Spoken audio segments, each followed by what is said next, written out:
20 ওভারের ক্রিকেটে স্ট্রাইকে থাকে, তাহলে সেই দলের স্কোরটা লাস্ট ওভারে কতটুকু স্মার্টার হতে পারে, লাস্ট ওভারে বাংলাদেশে একজন ব্যাটসম্যান কতটা ভালো ফিনিশ করতে পারে। এই যে প্রশ্নগুলো আমি রাখছি, প্রত্যেকটা প্রশ্নের আমার কেন যেন মনে হয় যে চোখে আঙুল দিয়ে উত্তর এমনভাবে তাওহিদ হৃদয় আজকে জাফনা কিংসের হয়ে লঙ্কান প্রিমিয়ার লিগে ব্যাট করতে নেমে দিয়েছেন, যে আপনি আমি আসলে যেভাবে যতটা এক্সপেকটেশনস করতে পারি সবকিছুই ভুল প্রমাণ হয়ে গেছে। লাস্ট ওভারের খেলা তাওহিদ হৃদয় এমন না যে খুব সেটেলড অবস্থায় সেই সময়টায় ক্রুইজে রয়েছেন, নেমেছেনই কেবল। সেই লাস্ট ওভারে তাওহিদ হৃদয় 31 রান নিলেন। বাংলাদেশের কোনো একজন ব্যাটার বিদেশে গিয়ে কোনো একটা ফ্র্যাঞ্চাইজি ক্রিকেটে 31 রান লাস্ট ওভারে নিল। যেই দলটার স্কোর, জাফনার স্কোরটা তখন 170-এর আশপাশে, লাস্ট ওভারে মোটামুটি 15, 17, 18 রান হলেই মনে হয় যে মোটামুটি 200-র কাছাকাছি যেতে পারে। দলের মালিক, ম্যানেজমেন্ট, কোচিং স্টাফ, অন্য প্লেয়ার কেউই এক্সপেক্ট করেনি যে জাফনা শেষ পর্যন্ত 200 পার করবে। এই দলটাকে নিয়ে আসলে বাংলাদেশিদের আগ্রহ খুব বেশি, কারণ একই দলে খেলছেন সাকিব আল হাসান, একই দলে খেলছেন তাওহিদ হৃদয়, এবং এই দলকে কেন্দ্র করে ওই আগ্রহের জায়গাটা তারা যেন বাংলাদেশি দর্শকদের মাথায় রেখেই পূরণ করার জন্য আজকে মাঠে নেমেছিলেন। যে আপনার স্কোর যেমনটা বলছিলাম যে 180, 85, 200-র কাছাকাছি হলেই তারা হ্যাপি, কারণ 170-এর কাছাকাছি লাস্ট ওভারে খেলা চলছে। 31 রান নিয়ে 202 হয়ে গেল। 171 থেকে 202, তাওহিদ হৃদয় একাই এক ওভারে নিলেন 31 রান। এবং এই 31 রান নেয়ার সময়টায় হৃদয় যেই কাজটা করেছেন, যেভাবে করেছেন, প্রথম 3 বলেই ছক্কা মেরেছেন। কোনোটা ছিল ওভার পিচ, কোনোটা ছিল ওয়াইড ইয়র্কার। অফ সাইডের বাইরে যেসব বল বাংলাদেশি ব্যাটার স্পেশালি তাওহিদ হৃদয় অফে খুব একটা এক্সপেক্টেড শটস খেলতে পারেন না, তার স্ট্রেংথের জায়গাটা না।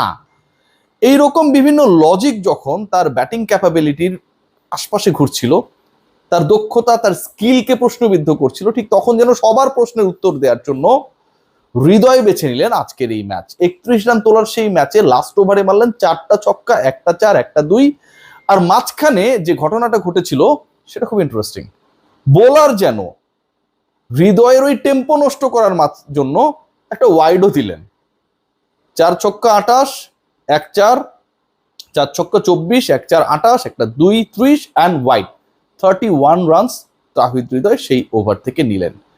এই ম্যাচটা আমার কাছে মনে হয় যে বাংলাদেশি ব্যাটার এবং বাংলাদেশি ক্রিকেটারদের ক্যাপাবিলিটির জায়গাটাকে ভেরি অনেস্টলি আজকে বিশ্ব মঞ্চে, কারণ এই ফ্র্যাঞ্চাইজ ক্রিকেটগুলো সবাই ফলো করে, এবং এখানকার পারফরমেন্স আপনি যেই বোলার যেই দলের পক্ষে বা বিপক্ষে করেন না কেন, দিন শেষে আপনার মেন্টালিটিতে একটা বড় পরিবর্তন আনে। কারণ আপনার ড্রেসিং রুমে, আপনার দলে যারা খেলছেন প্রত্যেকেই কোনো না কোনো ফ্র্যাঞ্চাইজি লিগের সাথে যুক্ত।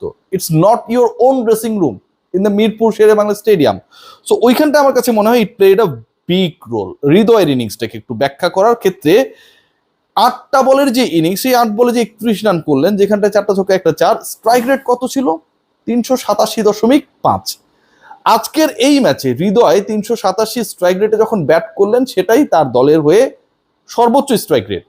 আজকে হৃদয় যখন 4টা ছক্কা মারলেন, তার 3টাই হচ্ছে টানা 3 বলে। এই যে এতগুলো ব্যাটার তার আগে নেমেছিল, তারা এত বেশি বল খেলেছিল, কিন্তু হৃদয়ের 4 ছক্কার সমান অথবা তার থেকে বেশি অন্য কেউ স্কোর করতে পারে নাই, হিট করতে পারে নাই।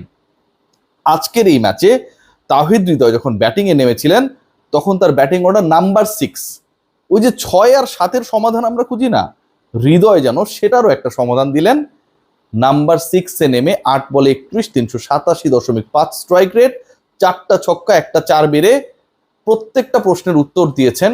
ঠিক সেভাবে যখন তিনি তার লাস্ট ছক্কাটা মারলেন, মারার পরে জাস্ট ওই স্টান্সটা নিয়েছিলেন।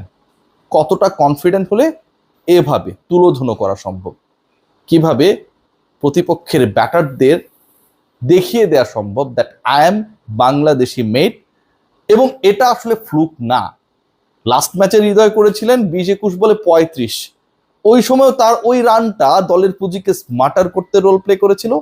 আজকে করলেন 8 বলে 31, আজকে শুধু স্মার্টার করেনি, 200 পেরিয়েছে, জাফনা সেই কনফিডেন্সটা পেয়েছে that they did not pick anyone who is not effective in such kind of situations. সবাই ভালো থাকবেন, হৃদয়ের জন্য শুভকামনা, হৃদয় দিয়ে বাংলাদেশের